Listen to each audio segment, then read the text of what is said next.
The most dangerous plane crash in history. Tenerife disaster. Have you ever imagined two massive planes crashing into each other on the runway?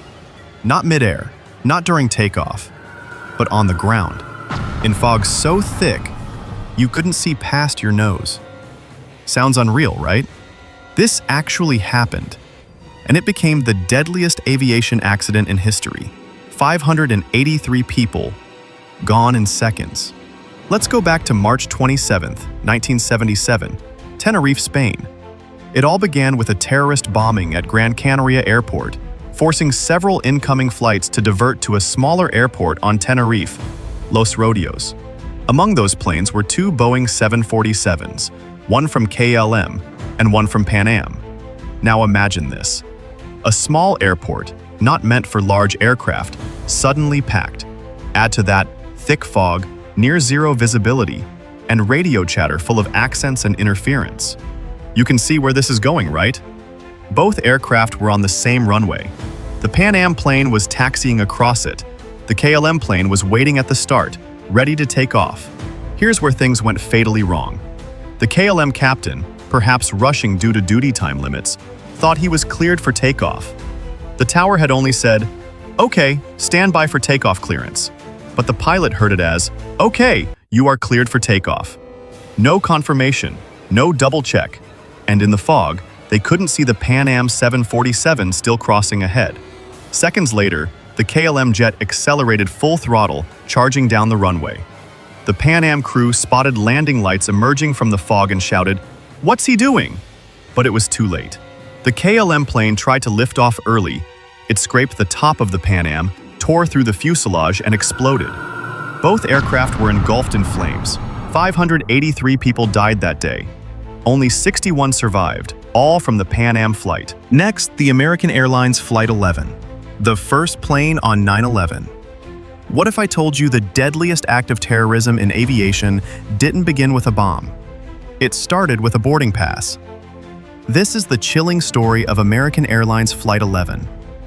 The first plane hijacked on September 11, 2001, and the first to strike the World Trade Center. It was a clear Tuesday morning. Flight 11 took off from Boston at 7:59 a.m., headed for Los Angeles. 92 people on board, passengers, crew, and 5 hijackers. The flight started normally, until just 15 minutes in. At 8:14 a.m., contact was lost. Hijackers stormed the cockpit, stabbed the flight attendants, and killed the pilots. The lead hijacker, Mohammed Atta, took control. He didn't make demands. He didn't negotiate. He turned the plane around. At 8:46 a.m., without warning, Flight 11 slammed into the North Tower of the World Trade Center. Between the 93rd and 99th floors, the explosion was devastating. People thought it was an accident. They had no idea. It was just the beginning. Flight 11 wasn't just a crash. It was a turning point in world history. It triggered a chain of events that changed global security, foreign policy, and air travel forever. Airports would never operate the same again. Cockpit doors? Reinforced. Security checks? Doubled. Passenger lists? Watched closely. Do you remember where you were on 9/11, or have you only seen the videos on the internet? And here's a question for all of us. Can the world ever be truly prepared for something like this again? Drop your thoughts below. Like, share, and subscribe, because next we talk about the second plane and how the world realized it was under attack. United Airlines Flight 175. The moment the world knew. When the first plane hit the North Tower, people were confused. Was it an accident? A pilot error? But then, 17 minutes later, a second plane appeared in the sky. And in that moment, the world changed forever. This is the story of United Airlines Flight 175. Flight 175 took off from Boston at 8:14 a.m., heading to Los Angeles. 65 people on board. Among them, 5 hijackers, part of the same coordinated attack as American Airlines Flight 11. The flight started normally, until the hijackers made their move. By 8:42 a.m., the plane had been taken over. The hijackers killed the pilots, forced passengers to the back, and took control of the aircraft. The destination? Not Los Angeles, but New York City. At 9:03 a.m., as millions watched news reports about the first crash, Flight 175 came into view, flying low, fast, and terrifyingly off course. It slammed into the South Tower of the World Trade Center between floors 77 and 85. Live, on TV, in front of the entire world. That was the moment it became clear. This wasn't an accident. This was a coordinated terrorist attack. Panic spread. Flights were grounded across the US, America, and the world, entered a new era. Flight 175's impact went far beyond the skyline of New York. It reshaped aviation security, forever. From air marshals to no-fly lists, from full-body scanners to intelligence sharing, all of it became the new normal. Because of what happened, in just a few minutes, in the skies above Manhattan. What would you have done if you were a passenger on that flight? And do you think the world has really learned to prevent such attacks? Or have we just gotten used to new rules? Comment below. Let's talk. Don't forget to like and subscribe, because next, we look at a crash that didn't need terrorists or war. It only needed one broken part to bring down 520 people. Japan Airlines Flight 123-520 lives one tiny failure. What if I told you that the deadliest crash of a single airplane happened not because of a bomb, not because of a storm, but because of a single broken part that was repaired the wrong way 7 years earlier? This is the haunting story of Japan Airlines Flight 123. It was August 12, 1985. Flight 123 took off from Tokyo's Haneda Airport at 6:12 p.m., heading to Osaka. A short domestic flight. 524 people on board, mostly families returning home after summer holidays. It was just another routine flight until 12 minutes in at 6:24 p.m. The unthinkable happened. A loud bang. The rear of the aircraft blew open. The vertical tail fin was gone, and with it, the hydraulic systems, the very lifeblood of the plane's controls. The pilots couldn't steer. They couldn't climb. They couldn't descend. They were flying a giant metal tube with no brakes and no steering wheel. For the next 32 minutes, the crew fought the aircraft, manually adjusting thrust on each engine to turn or stay level. They radioed distress signals. They circled mountains. They hoped for a miracle. Passengers even wrote farewell notes to their families, knowing the end was near. At 6:56 p.m., the plane slammed into Mount Takamagahara. 520 people died. Only 4 survived. So what caused this tragedy? A rear pressure bulkhead had been damaged in a tail strike 7 years earlier. Boeing repaired it, but not properly. And over thousands of flights, tiny cracks formed until the part failed completely. One mistake, one shortcut, and 520 lives lost. This crash forced the entire aviation industry to rethink maintenance, repair checks, and crew emergency training. Japan Airlines overhauled its safety systems. Aircraft inspections became stricter. Pilots received more training in flying without hydraulics. Lives were lost, but lessons were learned. So let me ask you this. Should the engineers who made that faulty repair have faced criminal charges? And can you imagine flying a plane for 30 minutes with no control? Let's talk in the comments. Stay tuned, because next, we uncover the crash where 2 planes collided mid-air above a village in India, and no one on the ground could stop it. Up next, Saudia 763 and Kazakhstan 1907. Saudia 763 and Kazakhstan 1907. The sky wasn't big enough. Mid-air collisions sound like something from war movies, right? But what if I told you, in 1996, 2 massive passenger planes crashed into each other in broad daylight? Just minutes from landing. And worse, it could have been completely prevented.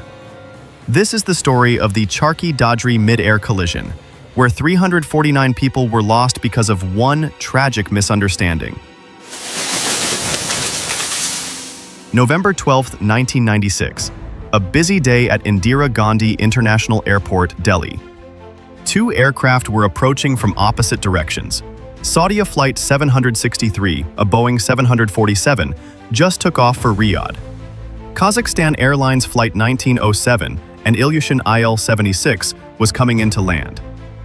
The airspace was crowded, and back then, India didn't have radar coverage for every altitude. So, air traffic controllers relied on voice communication. The Saudia jet was climbing to 14,000 feet. The Kazakh jet was told to descend to 15,000 feet and hold that altitude. But here's the chilling part. The Kazakh crew descended too far. They dropped below 14,000 feet right into the path of the climbing Saudia Flight. At 6:40 p.m., just west of Delhi, the sky exploded. The Kazakh plane's wing sliced through the Saudia 747's tail. Both aircraft broke apart in mid-air. Flaming debris rained down over the fields of Charki Dadri village. No one survived. 349 people died, the worst mid-air collision in history. So what went wrong? The Kazakh crew didn't speak fluent English. They relied on a translator in the cockpit. They misunderstood altitude instructions. There was no onboard traffic collision avoidance system, TCAS, and air traffic control had no real-time radar tracking at every altitude. In short, poor communication, language barriers, and outdated systems. This disaster pushed India to act fast. TCAS was made mandatory on all commercial aircraft. ATC systems were modernized. English communication became strictly enforced in cockpits worldwide. More training was given to international crews on altitude discipline. The tragedy became a wake-up call for the global aviation community. Do you think pilots should be required to speak fluent English, even in their home countries? And what would you trust more as a passenger? Technology like TCAS or human communication? Tell me in the comments. Like and subscribe, because next, we talk about a crash caused not by weather or war, but by a cargo door that wasn't even properly closed. Coming up next, Turkish Airlines Flight 981. Turkish Airlines Flight 981, the door that brought down a jumbo. What if the only thing standing between life and death was a cargo door? Not a wing, not an engine, just a door. One that looked closed, but wasn't. This is the shocking story of Turkish Airlines Flight 981, where 346 people died because of a design flaw everyone knew about, but didn't fix. It's March 3, 1974. Turkish Airlines Flight 981 takes off from Paris, heading to London. A McDonnell Douglas DC-10, packed with passengers, many of them Turkish workers heading to jobs in the UK. Just 10 minutes after takeoff, at 11,000 feet, tragedy strikes. The cargo door at the rear blows off mid-flight. The sudden decompression rips through the cabin floor, severing the control cables for the rudder and elevators. The pilots lose control instantly. They try to radio a mayday, but it's already too late. At 12:40 p.m., the DC-10 crashes into the Ermenonville forest near Paris. The impact is so violent, debris scatters for kilometers. All 346 people on board perish. At that moment, it becomes the deadliest aviation accident in history. Here's the terrifying part. This wasn't the first time this door had failed. A similar incident happened 2 years earlier on an American Airlines DC-10. That time, they barely made it back alive. Investigators warned the manufacturer, told them the cargo latch design was unsafe, but instead of redesigning it, they just told airlines to be careful. Turkish Airlines wasn't even using English manuals. After the crash, everything changed. The cargo door design was completely re-engineered. Airlines worldwide revised maintenance and safety checks. McDonnell Douglas faced heavy criticism and legal consequences. It also pushed aviation authorities to enforce stricter international safety regulations, because ignoring a known problem cost 346 lives. What do you think is worse? A tragic accident, or one that everyone saw coming and did nothing? And should manufacturers be held accountable for every overlooked flaw? Drop your thoughts in the comments. Hit like and subscribe, because in the next video, we look at a crash where the plane landed safely, but everyone still died. Yes, it actually happened. Up next, Saudia Flight 163. Saudia Flight 163, the plane that landed, but no one survived. What if a plane landed perfectly? No crash, no explosion, and yet every single person on board died. This isn't a horror story. It's the real and heartbreaking case of Saudia Flight 163, where the crew made it to the ground safely, but failed to evacuate until it was far too late. It's August 19, 1980. Saudia Flight 163 departs Riyadh, heading toward Jeddah, a Lockheed L-1011 TriStar with 301 people on board. Takeoff goes smoothly, but just 7 minutes in, the crew gets a warning. Smoke is detected in the cargo hold. They decide to return to Riyadh, a wise move. But what happens next is anything but wise. The plane circles to burn fuel. It finally lands at Riyadh Airport at 9:06 p.m. Now here's the shocking part. They don't evacuate. The engines keep running. The crew radios the tower. They wait for guidance. 3 minutes, 4, 5. By the time ground crew reaches the doors, it's too late. The entire cabin is filled with smoke and fire. All 301 passengers and crew are dead, still inside a plane that's parked on the runway. The crew didn't stop the engines, which meant the doors couldn't be opened safely. No evacuation was initiated, even though they knew there was smoke, and there was no sense of urgency. By the time firefighters opened the doors, the interior had become a death trap, not from a crash, but from smoke, heat, and inaction. This tragedy sent shockwaves through aviation safety circles. Airlines changed protocols for in-flight smoke emergencies. Crews were trained to evacuate immediately if fire was suspected. Evacuation drills and procedures were updated worldwide. It was a painful lesson that sometimes doing nothing can be just as deadly as doing the wrong thing. What would you have done as a passenger in that situation? And do you think fear of making the wrong decision stops crews from acting fast? Let's discuss in the comments. Like the video, subscribe to the channel, and stay tuned. Because next, we're talking about a flight that wasn't even part of the war, but still got shot down. Coming up, Malaysia Airlines Flight 17. Malaysia Airlines Flight 17 shot down in the sky. Down in the sky. This wasn't a crash. This wasn't a hijacking. This was a passenger plane flying peacefully at 33,000 feet, shot down by a missile. No warning, no time to react, just fire, sky, and silence. This is the tragic story of Malaysia Airlines Flight 17. July 17, 2014. Flight MH17 takes off from Amsterdam heading to Kuala Lumpur. 298 people on board, from 17 different countries. The route? Right over eastern Ukraine, where, at the time, a war was going on between Ukrainian forces and pro-Russian separatists. But the flight was cruising at a safe altitude. No one expected what would happen next. At 1:20 p.m., near the village of Hrabove, a missile is launched. It strikes the aircraft's front section, right under the cockpit. The plane breaks apart mid-air. Debris and people fall across farmlands. There were no survivors. 298 lives gone in a matter of seconds.